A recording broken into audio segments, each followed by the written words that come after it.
In today's video, what we got going on, we got some wheels figured out. I get into a little bit of primer and blocking. We get a fuel filler cap figured out, and I also get these seats mounted in here by chopping them to lower them to give you a little bit more headroom.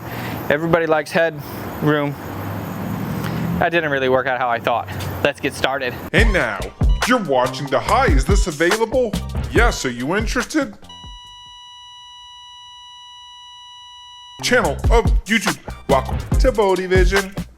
Hey, so what is up and welcome. Thank you so much for joining me yet again on another video. So with this point of the build and the entire process, I kind of don't know exactly what I want to do as far as the back's pretty much done. The front end is all figured out, it is on there, so now we need to just wrap everything up. So I'm gonna do a little bit of body work, figure some stuff out. I've been working a little bit off camera because I know you don't want to just see every single tedious step of a build. One of those things that I did without picking up the camera is I deleted the old fuel fill location. There used to be a big rectangle right here. We are not using that anymore. The filler neck of the Honda CR-V falls right here. That's where it punched this hole, so I'm going to be doing a custom filler location that goes into the OEM filler of the Honda CR-V, so that way we don't have to change too much. Doing body work and modifying that stuff, that's easy for me. If I had to reroute and run all these lines and figure out other stuff, I'm not really feeling that. So that's what I did. I got this in epoxy primer because that went down to bare metal. Now I need to go to the other side. I kind of just want to power through some of these steps because again, they could get a little bit boring and we want this project to be exciting for you as the viewer. So I have a really big scratch over here. I just need to get it pulled out, work some of that, pull it down to bare metal, go with an epoxy primer, then we can do some body work and go with a regular primer and do everything that we got to do. When I get that side in primer, this side in primer, maybe I will move on to the floors because to be honest, I get kind of tired of doing the same exact thing. So I like to work around a little bit, and me sitting here talking to you is not me working. So let's go ahead and get into it.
Alright, so now that we have that side in primer, just like this side, that is looking solid. Let's go ahead and get this hood out of here because we had a new one come in. If you watched the last upload, like you should be watching all of the uploads, you saw that we decided to ditch this hood.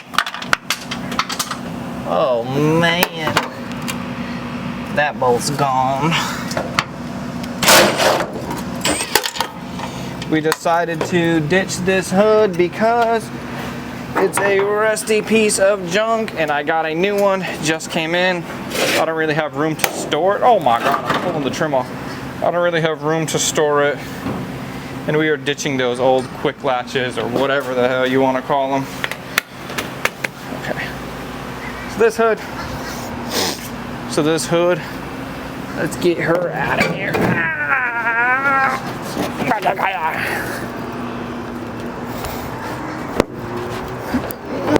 And I also bought a used hood latch for the El Camino, so hopefully I can get the CRV little puller thing to work with the El Camino latch, so that way it's all OEM looking on the inside.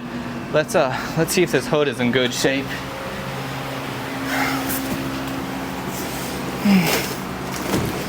When I ordered this thing, they said to not accept the package if anything seems damaged at all. I went outside the other night and I saw it sitting on my, under my carport. So someone dropped it off anyway, so it doesn't seem damaged, so it's all good. I have had stuff come in damaged before, so we'll just have to see. Oh!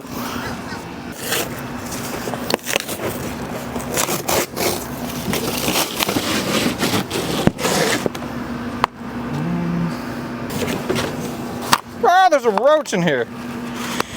And there's a big dent in the middle. Big old buckle. So now the question is, do I complain? Do I try to maybe get some money back and try to fix it myself? Now there's dents over here too. It's not the end of the world. I think what I'm gonna try to do is I'm gonna reach out to the company. I'm standing on bubble wrap right now. I'll reach out to the company, see what they wanna do. So I'm gonna take some photos of this and then go from there.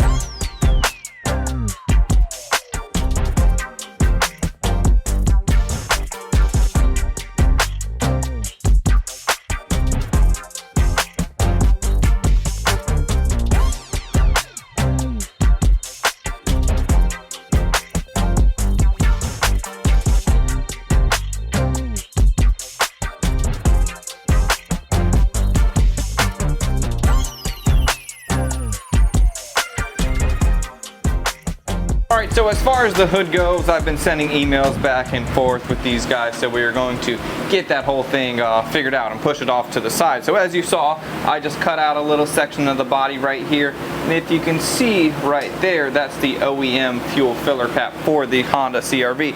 Now, one thing you might think of is this is going to be kind of tight, but I'm not going to be, but I'm not going to be utilizing that anymore. I'm going to use this non-removal style cap. This is the same thread as the threads that are in the Honda CR-V. And then this guy right here, when you go to the gas station, you just stick the nozzle right in there, and it has a rubber O-ring in here. So this never needs to be removed. So I don't need to worry about sticking my hand in there as long as the nozzle can get in there.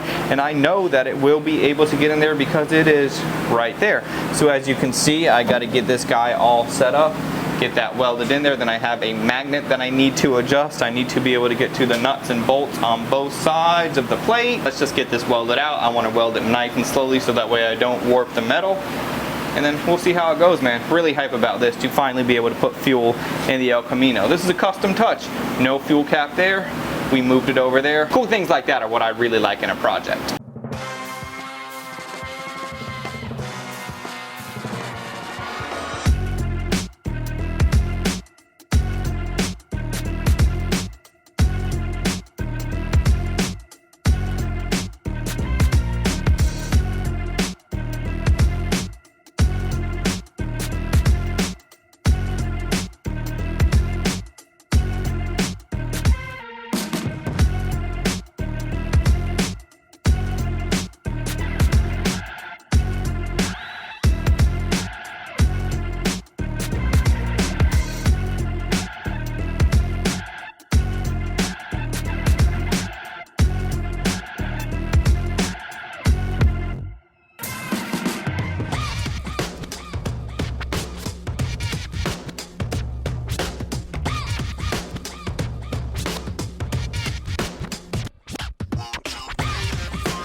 All right, so as you can see, this is looking solid. Just go ahead and push it, then pop it right open. This is magnetic right here, and it is also spring loaded. And also it is facing the direction that the wind will close it. It's spring loaded anyways. Magnetic, locks down right there. Everything is good to go, and I am happy with that. And also we have this cap in here that we are never ever going to have to remove.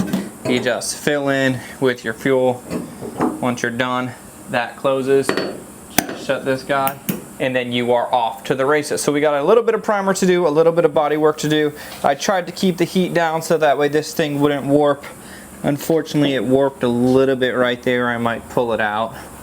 Do a little bit of body work, a little bit of primer to get this caught up with the rest of this side. So overall, really happy with this install. So let's just go ahead and make it disappear. So that way all we are left with is this little circle right here.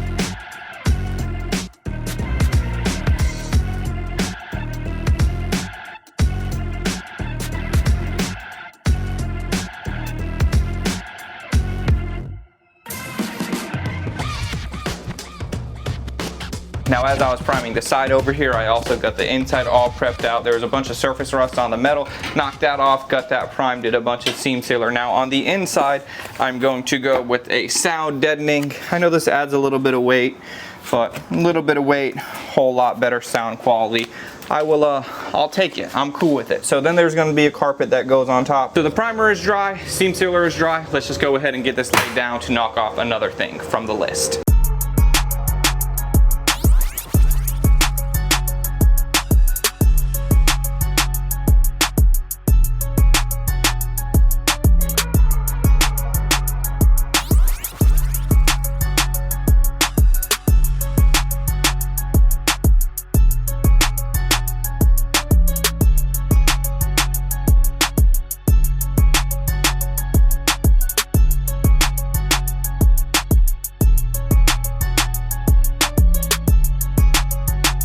So now we got the sound deadening down, and I am happy with that. So the next thing that I am going to do, a little bit earlier I was looking on Marketplace, I was trying to find some type of seat. I was either looking for Del Sol, Integra, Prelude, S2000, maybe RSX. I was just looking for a lower Honda seat because I kind of want to go with the theme of keeping it kind of Honda-ish on the inside to go with the dash, and it's just kind of what I'm feeling. So I was thinking that I would be spending around $300 to $500 in order to get me a decent pair of seats, and that's money that I don't necessarily want to spend. So as you can see right here, this seat looks good. I don't need a tremendous amount to come out, but I think if I just take out this 1.5 inches or so, cut this, weld it back together, I have a high point right here that's going to line up with this high point, low point right there that's going to line up with this low point, so on and so forth. So I should be able to cut on both sides of this piece of tape. So with that additional 1.5 inches, I think it will be perfect. Before it was okay, and now it is just going to be that much better. So this is the direction that I want to go. Spending $0 is always the move.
So with our Cheapo Depot seats over here, what I did is I have this piece worked out to be fine. That should have had this below it, but as you can see, we don't need anything below it because we are right by the rail.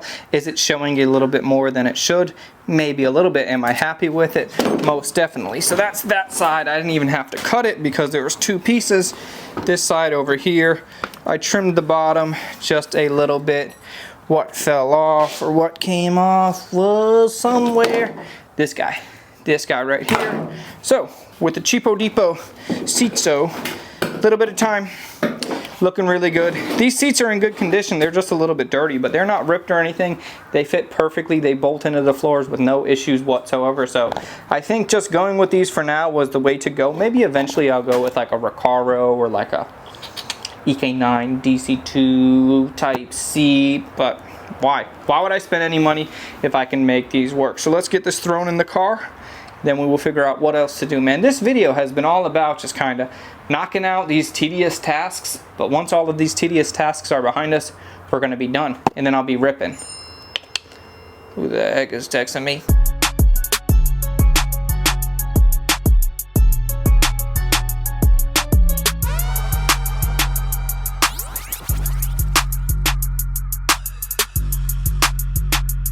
Alrighty, so we got the seats figured out. That is looking solid. Now we are taking a quick intermission to go pick up some wheels. I have been looking for a long time just on Marketplace, trying to find a deal, trying to find something that I like. It's kind of a mixture between what I can afford or what I want to afford, what I like, and what I think is gonna look decent. Now I had two different routes that I could have went with these wheels. I could have went with more of a old school. No matter what it is, it's got to be old school, so we got to check that box. So I could have went with like an 80s 90s JDM wheel or Japanese domestic market wheel, and I think that would have been cool because it's like an 80s El Camino Japanese motor, so that would have kind of tied it together. Or I could just go with a classic American old school wheel because you're never going to go wrong with that. And then when you open up the hood and you see that it's a turbo Honda, you're going to get real confused. So I would have went with either direction. It's just a matter of what I could find. So I'm running over to Longwood, Florida right now to check out some wheels.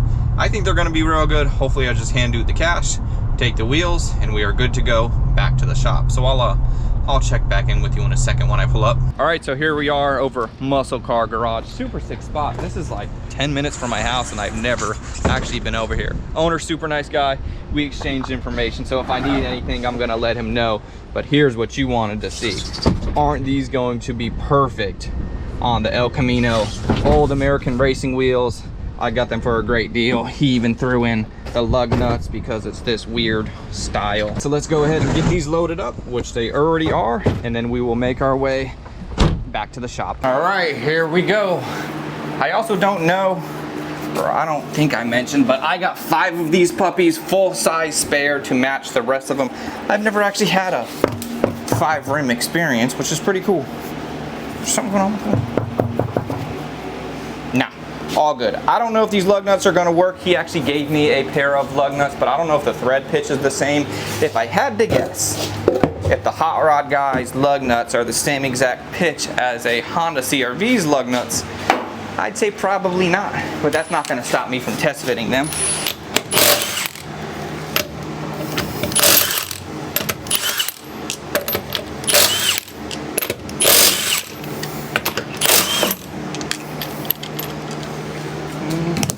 And I also, right as I was pulling back to the house, UPS was outside. They were dropping off a few boxes. If you know about Honda stuff, the box that they dropped off is from Jack Spania Racing. If you know about Honda stuff, you know what they got going on over there, so you should be hyped for that. And that's all I'm gonna say, because I'm not gonna get into that right now, because I want to try on these wheels. All right, perfect. Now I'm gonna have to get these special lug nuts, because I don't think these are gonna work. But let me see. All right. I like it already though, I'll tell you that.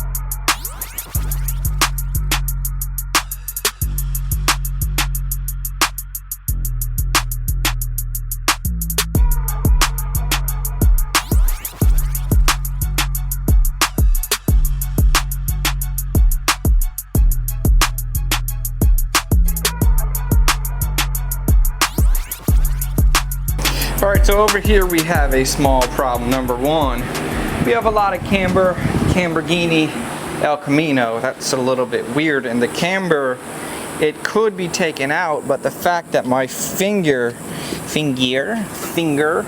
can't even fit in between there, so we would need to leave this amount of camber. Do I want to run a decent amount of camber on an El Camino? I don't really think I do, but we are relatively close back there. So the back, it is what it is. Now let me go to the front. So if you can see the front right here, we do have a big disparity as far as the offset of this wheel is a little bit too low for the El Camino, and I think that looks kind of ugly. And also another problem that we have right here with the disc brake, we are making contact right there.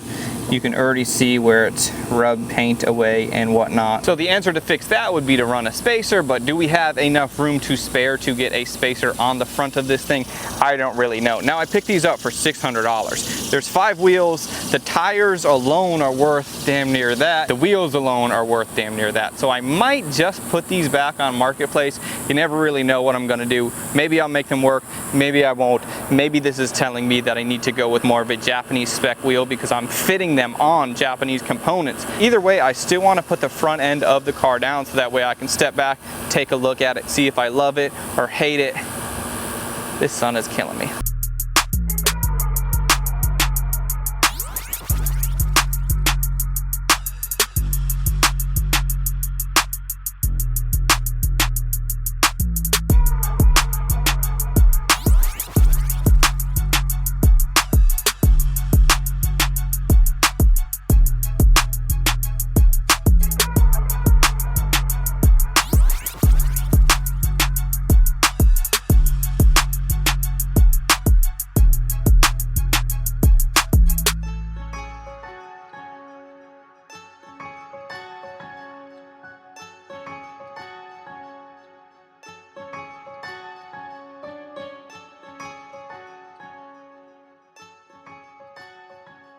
So all in all, wheels, hate it or love it. I don't know if I love it.